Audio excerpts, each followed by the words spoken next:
estamos em novembro, né?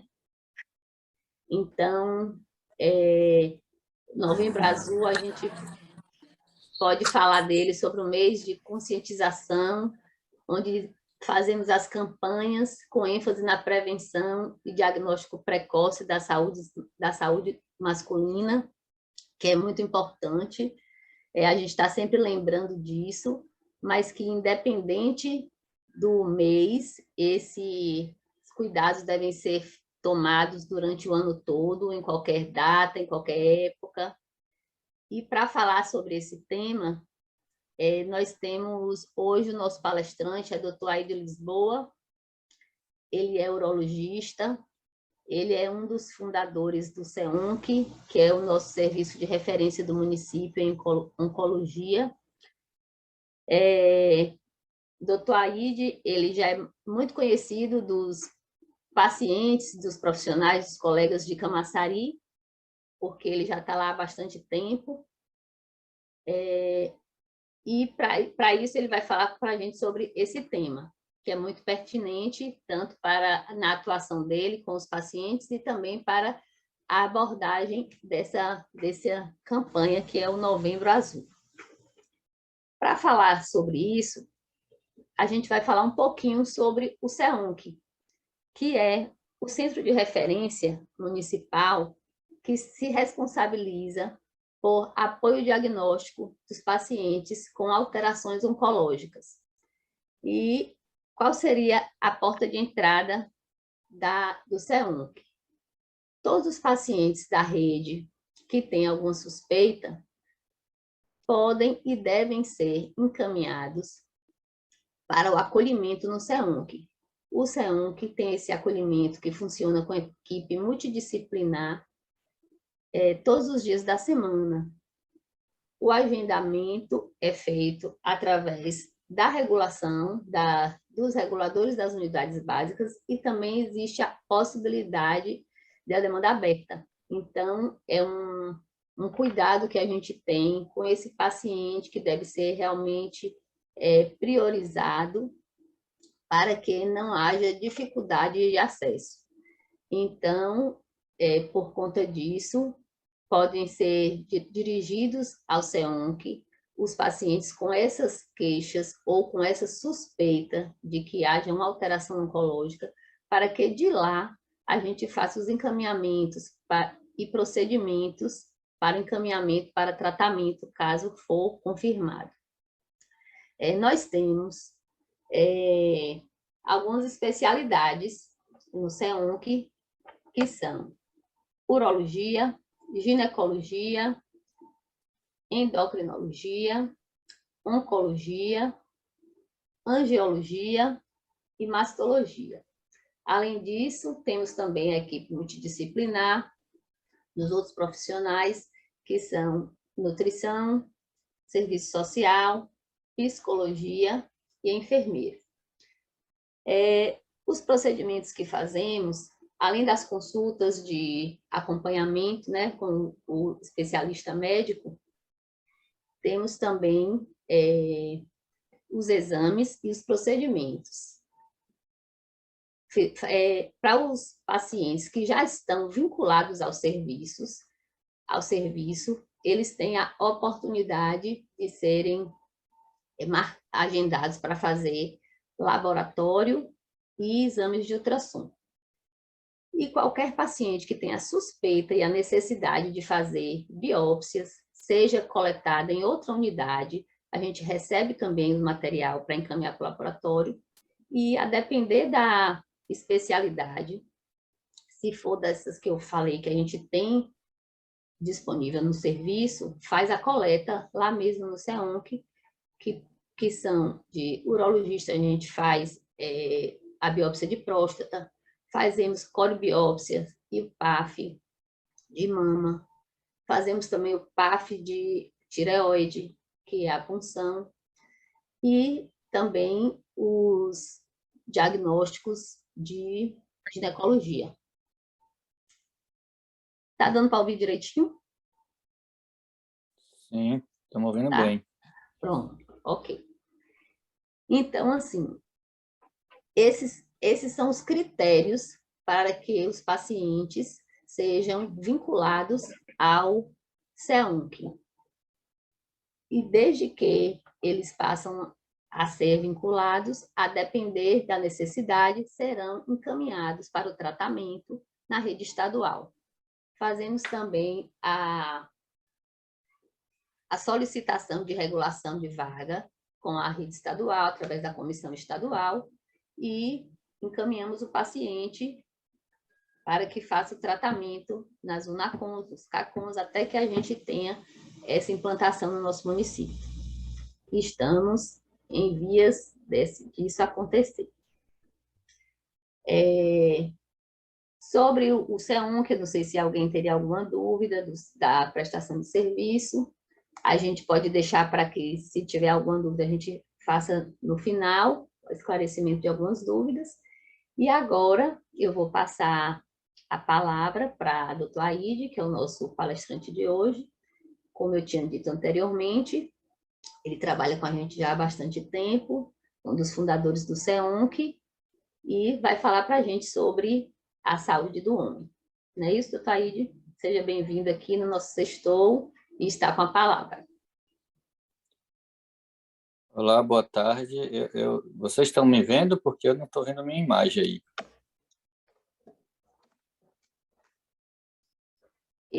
A sua imagem também não estou vendo, não. Estou só ouvindo. Deixa eu ver aqui. Agora, pronto, me agora vendo, sim. Né? Pronto, estava sem o vídeo. Bom, boa tarde, obrigado pela oportunidade de participar dessa live aí oficial da CESAL. E nós vamos falar sobre a saúde do homem. Estamos no mês de novembro, o Brasil todo e mais alguns países estão mobilizados nessa campanha do Novembro Azul, né? Na sequência do Outubro Rosa, né? Os homens sempre pegando a carona das mulheres, né? Isso. E estou aqui à disposição para perguntas, pode ser durante ou pode ser no final, tá bom? Pronto. A gente vai fazer um bate-papo, não é isso, doutor Aide? Então, para começar, a gente é um tema que está muito presente, principalmente agora, porém, muita gente tem dúvida, às vezes, de coisas básicas. Então, para começar, vamos responder aí o que o senhor puder sobre o que é mesmo a próstata e para que ela serve. Pronto, a próstata é uma glândula, né? Só os homens têm próstata. É uma glândula pequenininha, em torno de 20 a 30 gramas, que fica abaixo da bexiga. E o canal da urina passa por dentro dessa próstata. Ela faz parte do sistema urinário e reprodutor masculino, né? A próstata é muito importante para o homem, né? Porque ela tem várias funções, tanto na parte reprodutiva quanto na parte sexual, né? Na parte reprodutiva, a próstata produz secreções, né, que dão nutrientes para os espermatozoides. Ela também serve para liberar substâncias que quebram a testosterona, né, e transformam em dihidrotestosterona, que é hormônio ativo e circulante, né? E na parte sexual, ela é importante tanto nessa parte de ajudar na lubrificação e como também na parte do prazer masculino, né? Que a próstata ela funciona como se fosse uma pera, né? Uma bomba, e ela faz uma contração durante o orgasmo, né? E essa contração ela faz com que o sêmen ele seja expelido com força, né? Para que a pessoa possa fecundar a sua parceira. E essa contração é que dá aquela sensação prazerosa no homem, né? Durante o orgasmo. Por isso que a próstata é um órgão muito importante e a gente não extirpa ela, não retira ela da pessoa sem necessidade, né? Algumas pessoas falam, por que não retira a próstata, então, para evitar o câncer de forma profilática? Não existe esse tipo de tratamento ainda, porque a próstata é um órgão importante e necessário para o homem. Com certeza. E quais são as causas do câncer de próstata? O câncer de próstata, ele é multifatorial, né? Como a grande maioria dos cânceres, né? Tem algumas coisas que são conhecidas, outras coisas são ainda estudadas, né?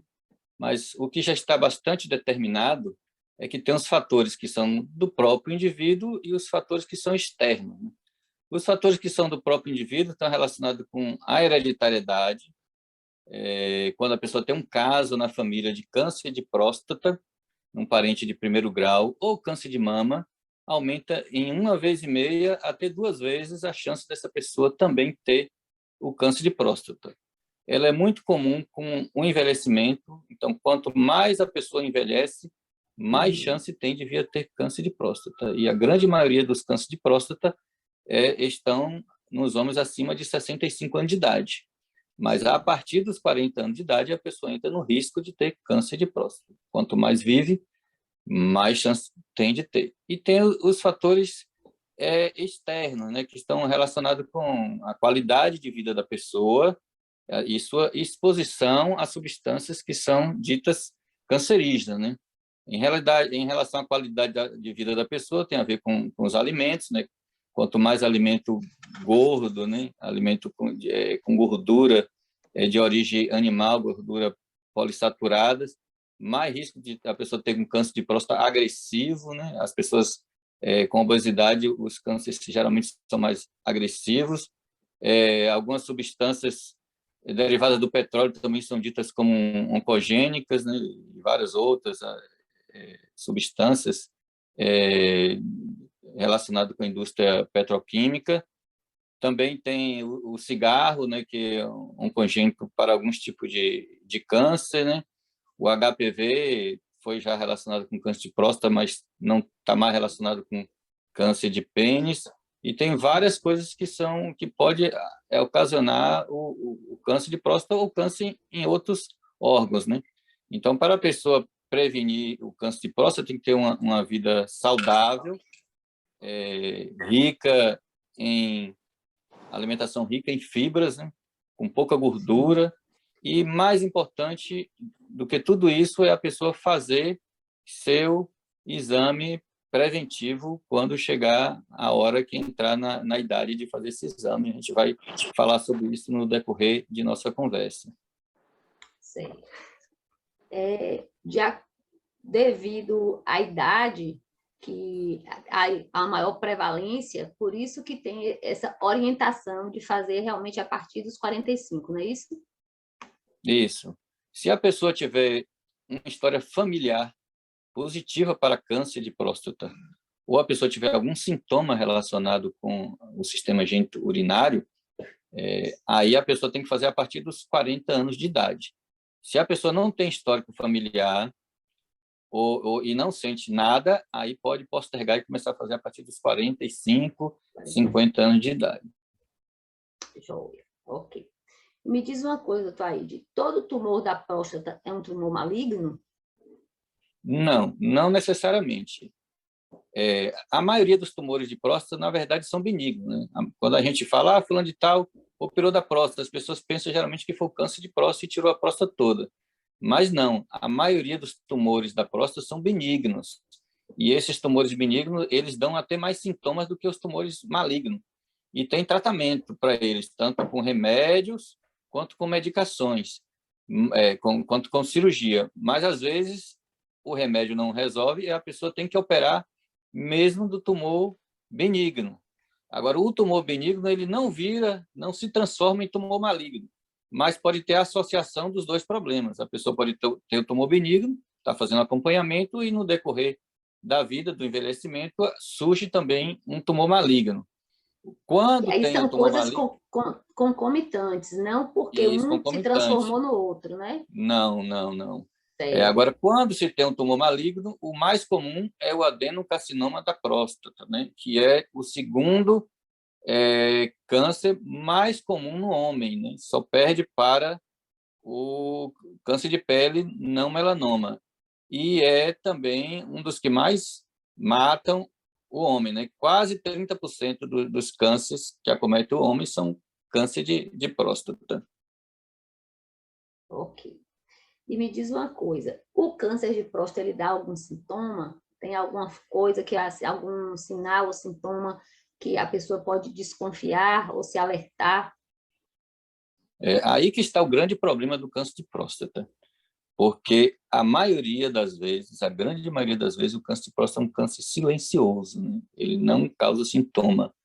E ele também cresce muito lentamente na grande maioria das vezes. Às vezes ele chega a durar 10 anos, até 15 anos para fazer um tumor de apenas 1 centímetro. Então, a maioria das pessoas não tem sintoma, não tem que esperar o sintoma. Quando se tem sintoma, normalmente o sintoma está relacionado ao sistema urinário. A pessoa vai ter dificuldade para urinar, ou vai urinar fraco. Os sintomas são muito parecidos com os tumores benignos. No sistema urinário, né? Vai ter dificuldade para urinar fraco, ou pode urinar sangue. E se tiver metástase, vai ter o sintoma de acordo com o órgão onde essa metástase foi acometida, né? Se for para os ossos, vai ter dor nos ossos, por exemplo. Boa tarde a todos aí. Eu poderia fazer uma pergunta ao senhor, doutor Aíde?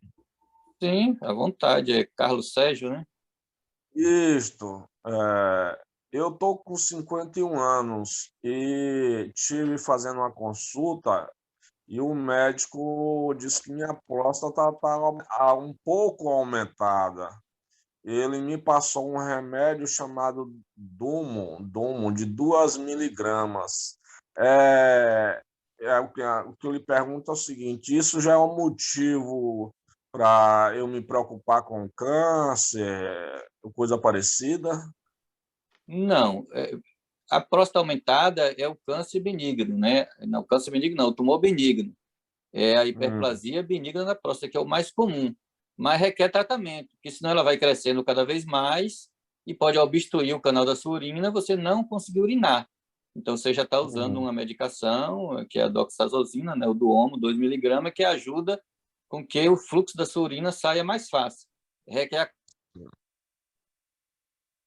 um urologista, acompanhando com exame de imagem, de ultrassom, para ver se essa próstata vai crescer, acompanhando com PSA e com o toque retal, tá certo? Anualmente. Tem que ficar prestando atenção, mas não é câncer, é o tumor benigno que você tem. Certo. Respondido? Respondido, obrigado, doutor. De nada, disponha. Luciana? Aproveitando aí que o senhor falou sobre o toque retal, a gente sabe que muitas vezes é motivo de piada, né? As pessoas não levam tanto a sério como deveria, mas me falei da importância de se fazer o toque retal. Ele realmente é necessário? Sim, infelizmente ainda é necessário, né? Os homens falam, já tem tanto exame para isso, exame para aquilo, e por que a próstata ainda tem que ser o método Braille com o dedo, né? O povo brinca, né? Mas realmente a urologia avançou muito em muitas coisas, existem vários exames que não existiam mais, vários tratamentos, mas o toque é importante porque ele dá muitas informações ao médico que nenhum outro exame dá. Primeiro que é um exame que faz parte do exame clínico. Ou seja, na própria consulta, o médico já faz o toque retal, não precisa a pessoa ir para outro lugar, agendar um exame, pagar pelo exame, não depende de equipamento, não depende de nada, depende apenas do dedo do urologista que está treinado a fazer isso, que faz isso frequentemente.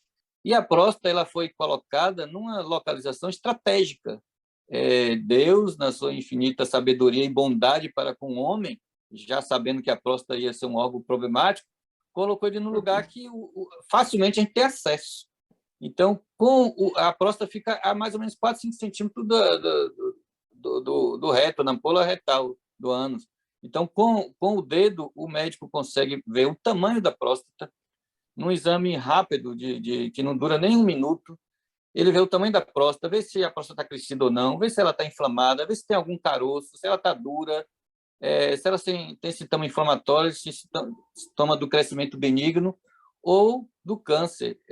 Quando tem um câncer, geralmente tem um carocinho que o dedo bem treinado consegue perceber ali. Então, o toque é um exame ainda importante. Ele sozinho, não, mas ele associado ao PSA, normalmente só esses dois já são suficientes. Quando necessário, aí se complementa com ultrassom, com ressonância de próstata e biópsia, né? Se o toque estiver alterado ou o PSA estiver alterado, a confirmação do diagnóstico é com a biópsia, mas o exame de toque retal é muito importante. Pronto, então é um E exame faz que parte da consulta, a pessoa não precisa gastar mais por simples. isso, né? É isso, é um exame que é simples, acessível, né? E que dá o norte, né? De para onde vai seguir, se realmente precisa seguir com a investigação ou não. Então, ele realmente é muito importante, não é isso? Sim, sim. E quais são os tratamentos para os cânceres de próstata? Pronto, aí vamos falar sobre as doenças da próstata de uma forma geral e nos atentar mais ao câncer. A próstata ele pode ter várias doenças, né? Ela pode ter as doenças inflamatórias, que a gente chama de prostatite, que é a inflamação da próstata. As prostatites geralmente são tratadas com antibióticos, que a maioria delas são bacterianas. Existe o tumor benigno da próstata, que é a hiperplasia nodular ou hiperplasia benigna da próstata, que o nosso cliente aí participou e fez uma pergunta sobre isso. A hiperplasia benigna, ou a pessoa faz acompanhamento, se ela não tiver sintoma, nem sempre precisa tratar. Se for sintomática, trata-se com remédios, né? Existem vários tipos de medicações.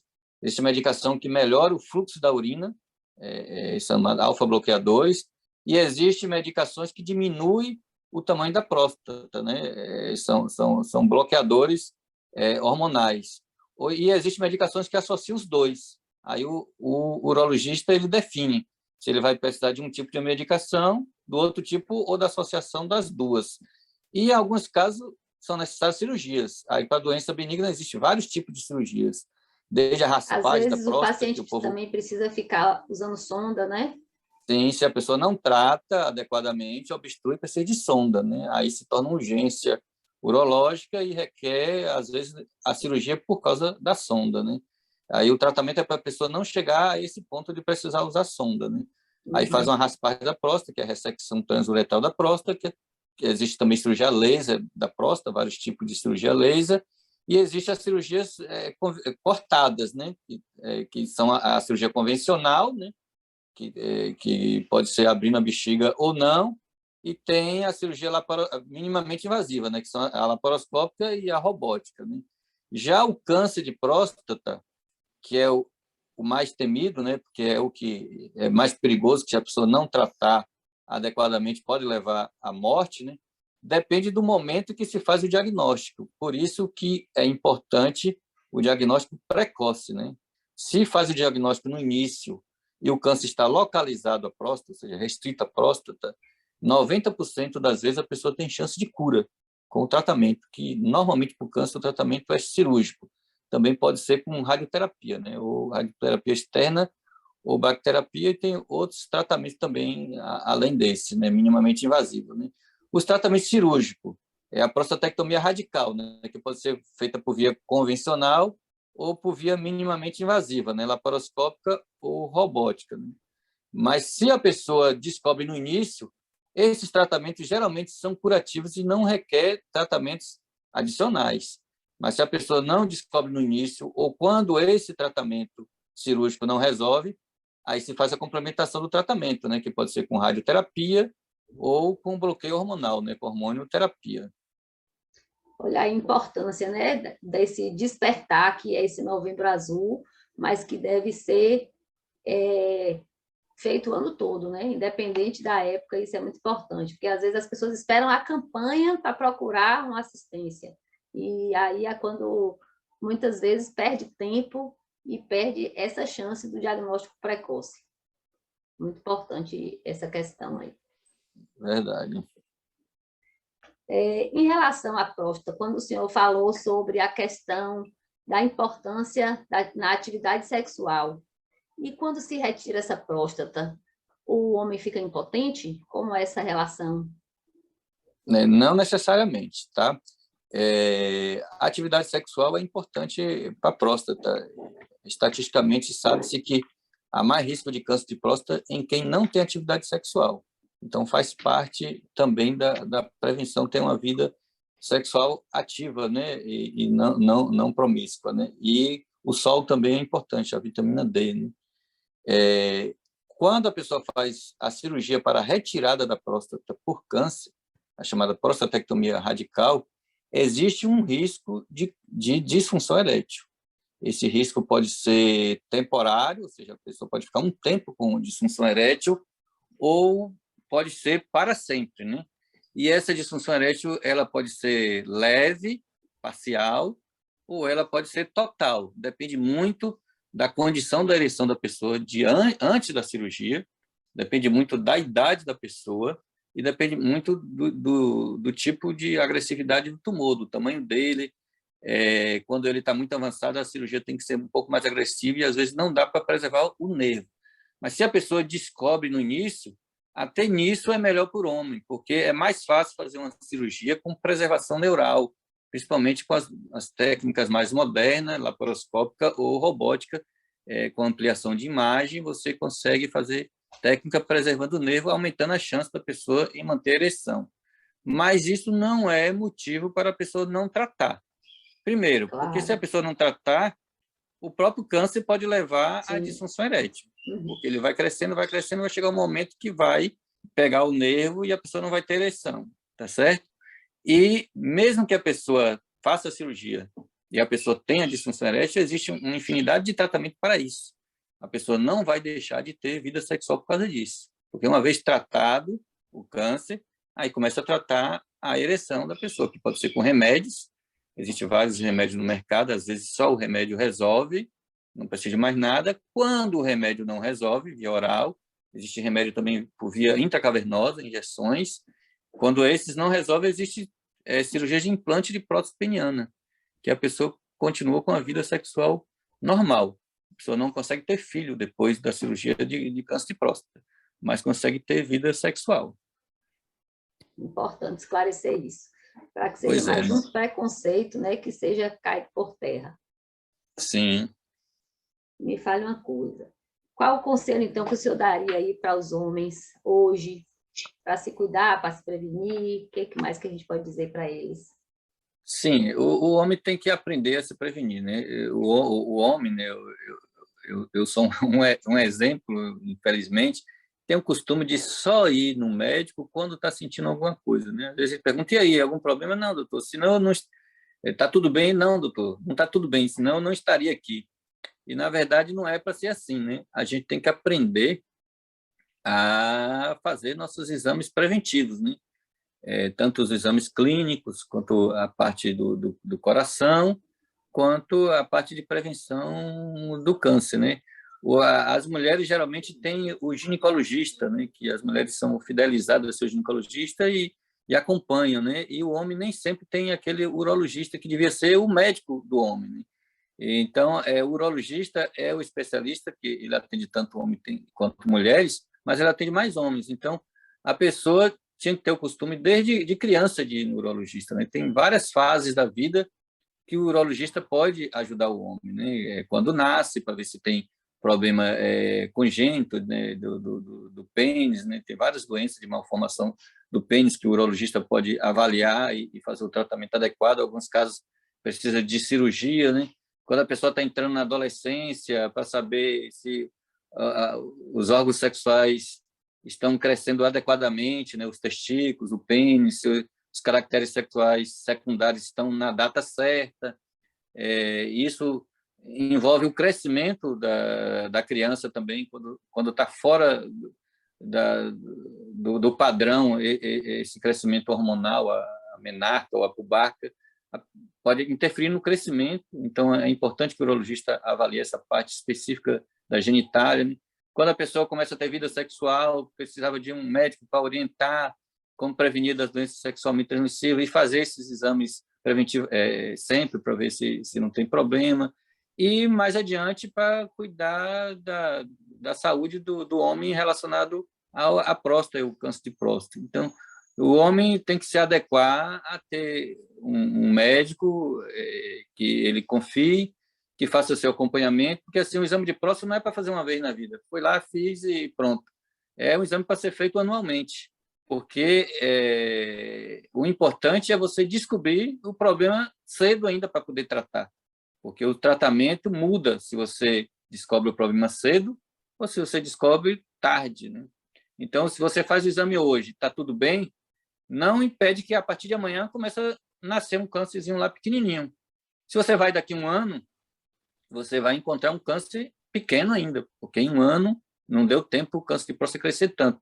Mas se você demorar 10, 15 anos, 5 anos, 6 anos para ir depois, aí não adiantou você ir a primeira vez. É importante que se faça o exame periodicamente, de preferência anualmente. E isso o homem tem que colocar na cabeça, né? E é justamente na fase de vida produtiva do homem, né? Dos 40 aos 60 anos de idade, a pessoa tem sua família que depende financeiramente, a pessoa está ainda com a mente boa, com o corpo bom, aí vem um câncer de próstata e bagunça tudo isso aí, porque a pessoa não teve o cuidado de fazer o exame preventivo, e às vezes pelo tabu de fazer o exame do toque retal, né? Porque, na verdade, também tem essa questão do tabu, e o homem tem que aprender a encarar o exame da próstata como um exame médico, né? E tirar esse tabu e esse preconceito de fazer o exame de toque, né? E algum dia, se eu não precisar mais do exame de toque, ele não será mais realizado, mas, por enquanto, ele ainda é necessário. Importante essa fala, porque culturalmente a gente percebe que as mulheres vão muito mais às unidades de saúde, né? Mas os homens sempre, às vezes, por estarem mais ocupados ou realmente não se atentarem à importância, mas esse é um momento também que a gente faz um chamamento para que as mulheres incentivem aos homens a procurarem também, que às vezes precisa daquele empurrãozinho da mulher para falar, vá lá, é importante estar indo sempre fazer essa avaliação. Então, com isso também todo mundo ganha, não é isso? Isso é verdade. E você sabia que a maioria, boa parte dos homens que faz o exame da próstata foram as mulheres que agendaram esse exame? Com Vão certeza. lá e agendam, né? E algumas agendam e não fala nem que marcou o urologista. A pessoa chega Quando lá e ele chega descobre lá, na ele vê a hora. surpresa. Não, tem a Mas é uma surpresa, grata surpresa, porque é não importante para precisa ele. chegar tanto, mas as mulheres têm que ajudar realmente e participar, né? E ir junto e participar. E os homens têm que aprender a cuidar de si, né? A cuidar de sua saúde, né? Isso é importante, né? Com certeza. E assim, com o avanço tecnológico e a melhora dos exames e a melhora do tratamento médico em várias situações, os homens e mulheres também estão vivendo cada vez mais. Sim, aumentou a É expectativa isso, de vida, né? aumentou a expectativa de vida, então aumenta muito a chance de câncer, tanto câncer de próstata como outros tipos de câncer. Sim. Então, a pessoa tem que fazer os exames, porque o câncer, grande parte dos cânceres são tratáveis. O problema é que as pessoas, geralmente, quando descobrem o câncer, descobrem muito tarde. E aí, quando descobre tarde, não consegue tratar adequadamente ou trata com muito sofrimento e, às vezes, não consegue sobreviver muitos anos, né? A sobrevida é curta. Mas boa parte dos cânceres, se a pessoa descobrir cedo, tem tratamento e muitos deles têm cura. E câncer de próstata é um deles, né? Que tem tanto exame preventivo, que alguns cânceres não existe possibilidade de exame preventivo, ou a próstata tem, e o tratamento, e o câncer de próstata tem cura, desde que se descubra no iniciozinho. Então depende de nós, né? Importante. Pois então, eu não sei se alguém tem alguma pergunta mais a fazer. A gente tentou fazer esse bate-papo aqui para que já fosse realmente esclarecedor. Algumas dúvidas de alguém já pode ter sido sanadas aqui, ou se tem alguém que quer fazer mais alguma interação. Boa tarde. Eu queria fazer uma pergunta. Estão me ouvindo? Sim. Sim, estamos ouvindo. Queria agradecer, certo, pela troca. Acho bem legal esses momentos aí do sexto para a gente poder fazer um link, né? Eu sou Clara, sou médica de família e comunidade aqui no Novo Horizonte. E eu acho que é a oportunidade da gente poder conhecer, né? Conhecer os profissionais que estão em diversos pontos aqui da rede. E a gente acaba que se comunica mais por papel do que pessoalmente. Mas eu tenho uma dúvida com relação, que a gente debate bastante na medicina de família, a questão da prevenção quaternária. né? E a gente sabe que tem uma recomendação do INCA em que não faça, né, não estimule o rastreamento do câncer de próstata, que é algo altamente discutido, né, na sociedade de urologia, né, enfim, na sociedade de medicina de família também. E aí eu queria que a gente fizesse, ouvir sua opinião sobre isso, né, porque a grande maioria dos cânceres de próstata, ela tem um desenvolvimento mais indolente, né, ele é mais lento e tal. E o que os estudos mostraram, né, é que não houve um impacto na mortalidade diante dessa política, né, desse movimento de rastreamento com o PSA e o exame de toque. Não sei se alguém mais vai querer falar sobre isso, mas eu queria ouvir sua opinião sobre essa questão, né, da prevenção quaternária. Alguns pacientes não são beneficiados. É claro que quem tem um câncer, né, grave, salva a vida dele, né, fazendo um rastreamento precoce, mas também tem aquele outro grupo de pessoas que muitas vezes ficam com sequelas por conta de um rastreamento, né, que foi, às vezes, não trouxe um benefício para ele. Então, tem os benefícios, mas tem também os riscos. Então, assim, na minha rotina, eu sempre... Claro que esse mês é um mês que a gente recebe muitos homens, né? Eu até agradeço as campanhas, porque é o momento que a gente mais recebe os homens no serviço, e aí a gente fala sobre o câncer de próstata, mas a gente vai entrar nas outras questões, que são os fatores de risco, né? Para o câncer e todos os cânceres em geral. E, enfim, aí normalmente eu faço uma conversa com eles nesse sentido de mostrar os riscos e os benefícios de fazer o rastreamento ou não. É claro que estou falando para os pacientes que são assintomáticos e que não têm história familiar, né? Mas eu queria ouvir sua opinião sobre isso. Obrigada. Certo, muito importante essa sua fala, né? Isso já foi polêmico, foi já discussão muito, né? E o INCA é um órgão isolado, né, nesse sentido aí, né? Já teve a recomendação de órgãos americanos que voltaram atrás, né? Hoje, a própria Sociedade de Urologia não concorda com o INCA, né? Mas é um assunto realmente polêmico, né? Hoje em dia, a gente tem o pensamento, né, a grande maioria dos urologistas, que um câncer de próstata Gleason 6, ou seja, 3 mais 3, se ele está um fragmento só positivo e 5 a 10% desse fragmento, o SUP1, que a gente chama, esses pacientes não se beneficiariam também de uma cirurgia, são esses, principalmente, que não se beneficiariam de uma cirurgia. E esses pacientes hoje não são indicados cirurgias, ou seja, faz-se o diagnóstico, mas ele entra num acompanhamento, mas um acompanhamento do urologista, um acompanhamento diferente, né? E o grande problema é que o brasileiro, quando ele descobre que ele está com câncer, mesmo a gente falando que é um câncer inicial, que não está nem sendo considerado câncer, a pessoa quer um tratamento. E muitos pacientes que são colocados na vigilância ativa, que é isso que é feito no mundo hoje para os Gleason 6, 30% a 40% desiste da vigilância ativa e eles próprios pedem a cirurgia. E em torno de 20% a 30% desses que não fazem isso, que são acompanhados, mudam o grau, ou seja, evolui a doença e eles são indicados cirurgias e os outros não. Então, se você tem condição de fazer realmente uma vigilância ativa, não vejo problema nesse tipo de rastreamento. Eu não concordo com o rastreamento das pessoas muito idosas. E também é uma oportunidade da pessoa ir ao médico. O urologista não vai ver apenas a próstata, né? Existem outras situações, a chance que às vezes a pessoa tem de estar no médico, né? A campanha mobiliza isso, tem mais consulta.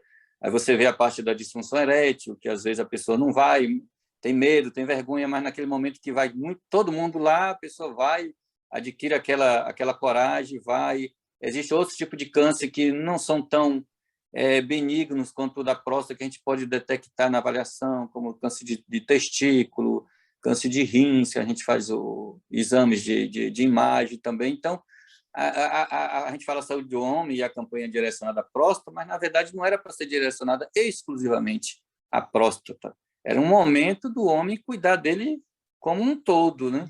E é uma chance dele urologista. Mas essa questão do rastreamento realmente é uma questão discutível, né? Mas num país que as pessoas têm pouca oportunidade de ir ao médico, de fazer o exame, se é dado uma oportunidade maior, eu acho que a pessoa tem que aproveitar essa oportunidade.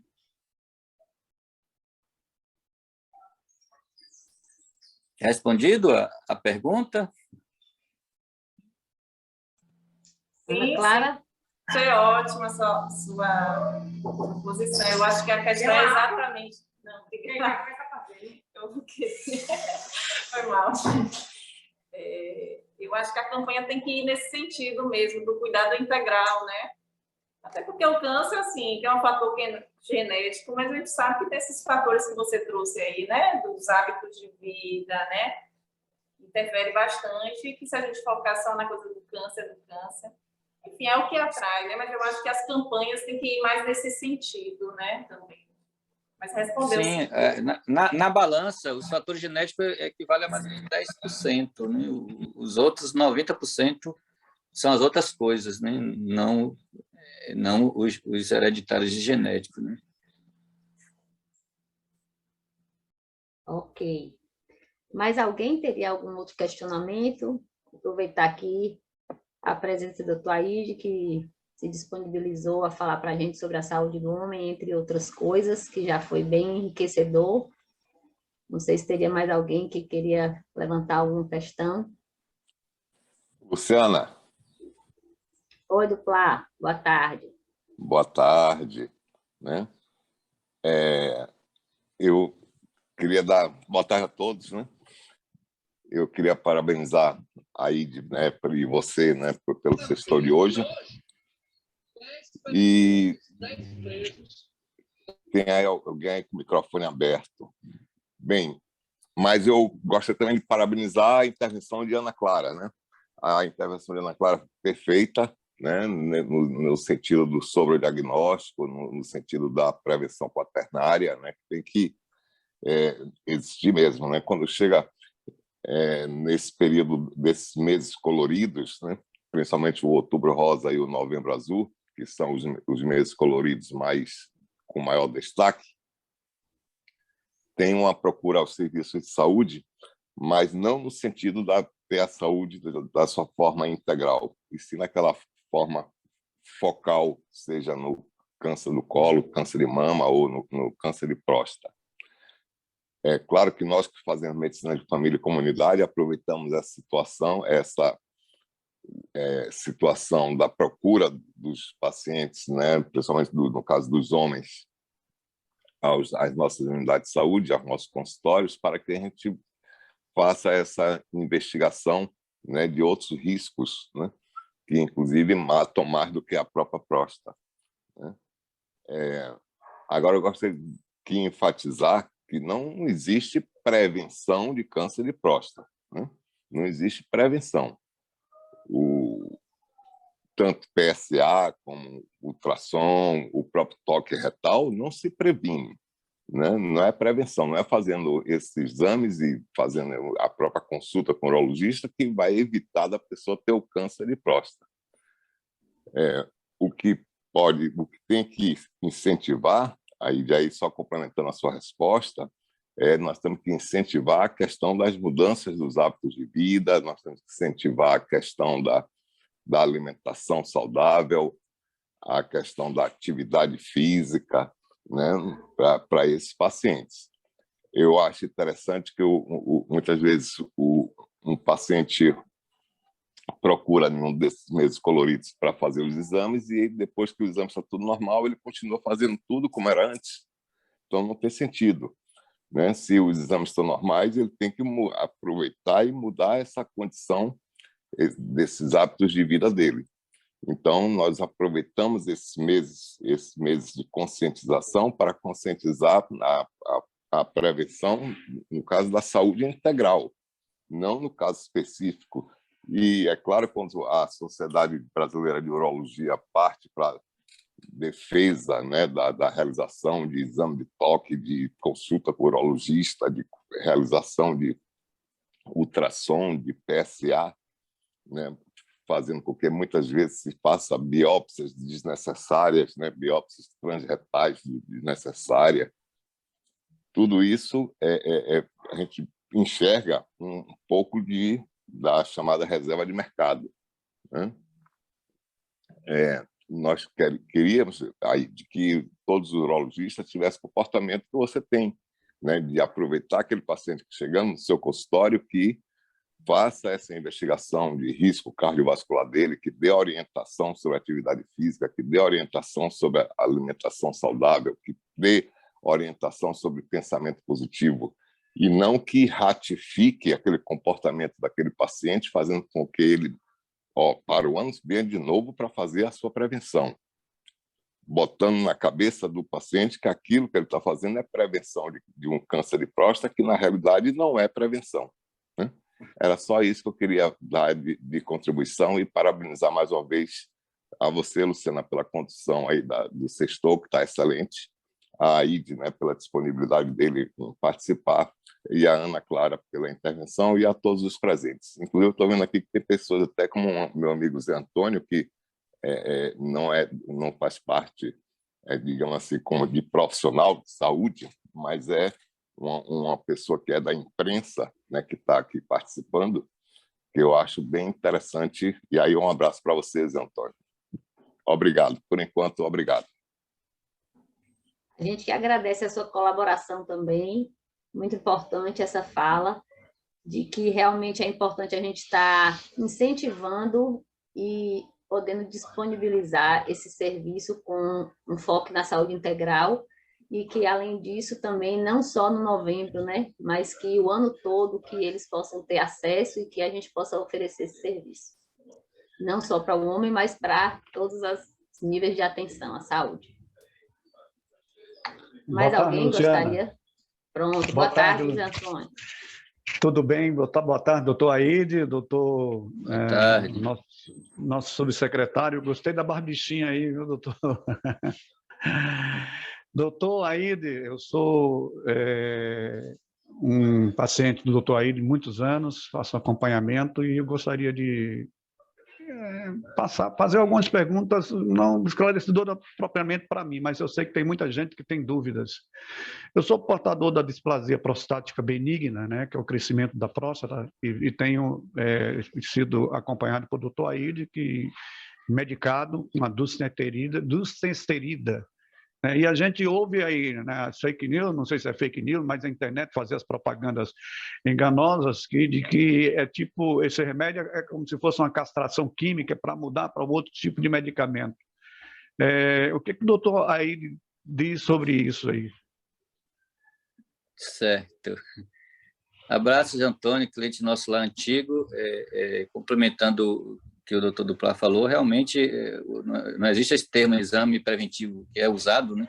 Não deveria ser usado, é uma detecção precoce do problema, né? Mas muitos problemas urológicos estão relacionados com a qualidade de vida total da pessoa, né? A disfunção erétil está relacionado com a síndrome metabólica, com diabetes, hipertensão, o câncer de próstata em a pessoa que tem uma saúde ruim, o tratamento vai ser muito mais complicado, o risco dele vai ser pior para qualquer tratamento cirúrgico ou não, né? E o câncer de próstata é muito mais agressivo na pessoa que tem um excesso de gordura corporal, né? Então, por isso que eu falo que o urologista tem que ver também como uma saúde mais integral, e esse momento de Novembro Azul, eu acho que a gente devia desfocar só do câncer de próstata, mas juntar com outras especialidades e ver a saúde do homem, né, de uma forma geral, aproveitar que já tem a melhora dessa conscientização de tentar fazer exames que inclua outras coisas nisso aí, né? A cardiovascular, a qualidade de vida e atividade física e tudo mais, né? Mas, em relação à sua pergunta, a hiperplasia prostática benigna, né? É uma das doenças mais comuns da próstata, né? Alguns casos não precisa tratar, só acompanhar se a pessoa não tiver sintomática, né? mas quando ela está muito grande, se você não intervir medicamentosamente, ela pode crescer demais e obstruir o canal da urina e ser necessária uma cirurgia.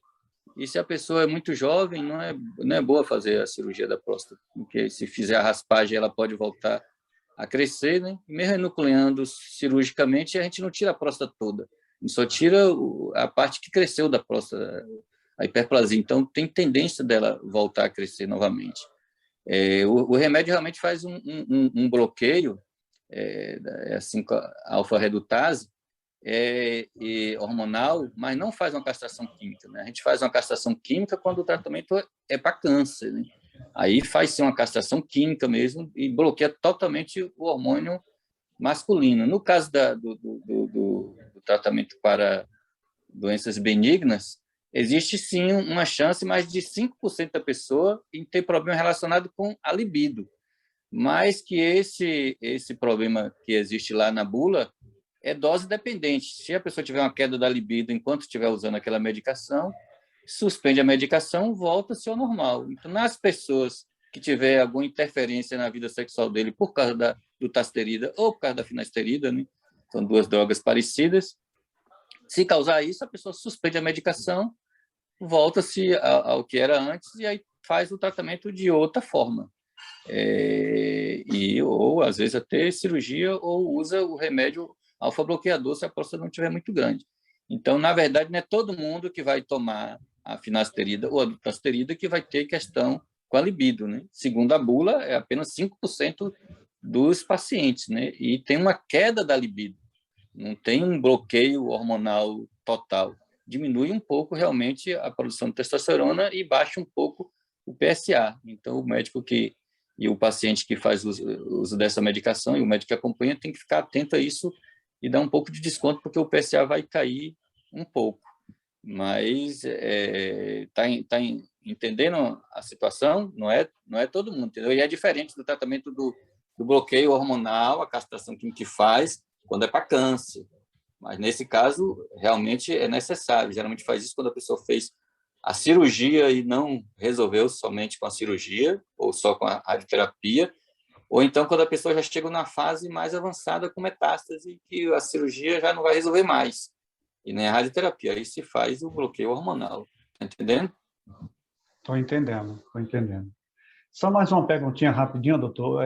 Qual o exame hoje mais preciso para diagnosticar o câncer da próstata? Ou não existe um exame 100% preciso? Porque tem um toque retal, tem um PSA, tem a biópsia, Não.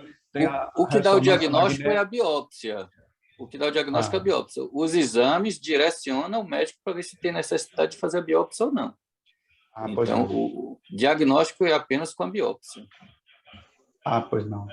Os outros podem levantar a suspeita, né? Sim. São exames que vão complementar, mas que quem realmente, só a anatomia patológica, o estudo da próstata, é que vai definir se a biópsia é positiva para o câncer ou não. Muito bem, então explicado. Eu gostaria de saber, doutor Aíde, aproveitar qual vai ser o dia do lançamento do próximo livro de poesias dele, aí, já que, fugindo um pouquinho do assunto, já que ele é um poeta, e eu já tenho o primeiro livro dele, eu queria o segundo aí, porque as poesias dele são realmente muito boas e nos dá um alento muito grande, porque ele escreve, além de ser médico, a gente, como morador de Camaçari, quer agradecer ao SEON, que é o pessoal do Cuidar, a doutora Luciana, o doutor Aíde, por servir tão bem essa comunidade de Camaçari, nessa parte urológica. Acho que a gente não tem o que falar de forma nenhuma em termos de urologia, nessa parte aí, Camaçari é bem servido. Então, eu como paciente, como morador de Camaçari, faço parte da imprensa, como disse o doutor Duplá, mas eu estou aqui como um paciente do doutor Aíde e uma pessoa que é cuidado há muito tempo pelo Cuidar, e tem sido realmente satisfatório os serviços que é oferecido pela Prefeitura de Camaçari, por esse órgão tão importante para os homens, principalmente. Obrigado, você é sempre muito gentil. Olha, o livro está no laboratório, eu estou escrevendo ainda. Quando estiver pronto, ainda vai ter que ir para a edição, né? Mas quem sabe daqui para o ano que vem saia o segundo. Não vou esperar fazer um século para fazer um século de mim, não. Em breve sai o próximo. O Pois primeiro é, foi 50 gostei anos. dessa informação, eu nem sabia que o doutor Aide era poeta. Aí vou querer recital, viu, doutor Aide? Tem que Tá fazer o certo. recital. A memória está ruim, primeiro- então não decoro mais nada, vou ter que ler. O primeiro foi 50 anos de mim, não é isso, doutor Aide? O título, se não me Meio falha a século de memória? mim. Meio século de mim. É um livro mim. comemorativo, né? Eu reuni algumas poesias de fases diferentes de minha vida, né? Na comemoração de quando eu fiz 50 anos de idade, né? Era só uma comemoração que acabou virando um livro, uma edição, mas não tinha nenhum interesse comercial nisso, não. Mas a gente fez um lançamento, porque vários pediram e aproveitou e ajudou uma ONG também com as vendas lá dos livros, né? Mas estamos com um projeto para o segundo aí, quem sabe daqui para o ano que vem sai. Muito bom, estou aguardando. Tá bom. Ok. Teria mais alguém que queria fazer o uso da palavra?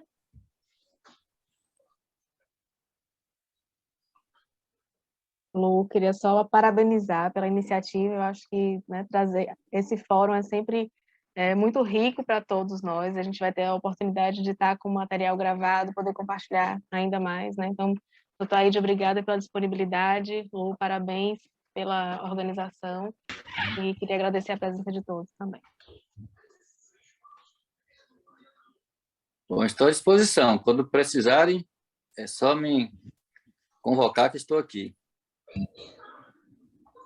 Pronto, então, a gente agradece a participação, a presença de todos. É bom que vai ficar disponibilizado aí para quem não teve essa oportunidade de assistir agora, mas vai poder pegar essas ricas informações depois. E nesse formato a gente encerra, então, aqui a nossa sessão. Muito obrigada a todos. Vou pedir só para quem puder abrir a câmera, para a gente tirar aquela fotinha do final, a gente fazer aquele registro final. O que for possível aí já vai aparecendo. É a forma da gente registrar, né? A presença de todo mundo.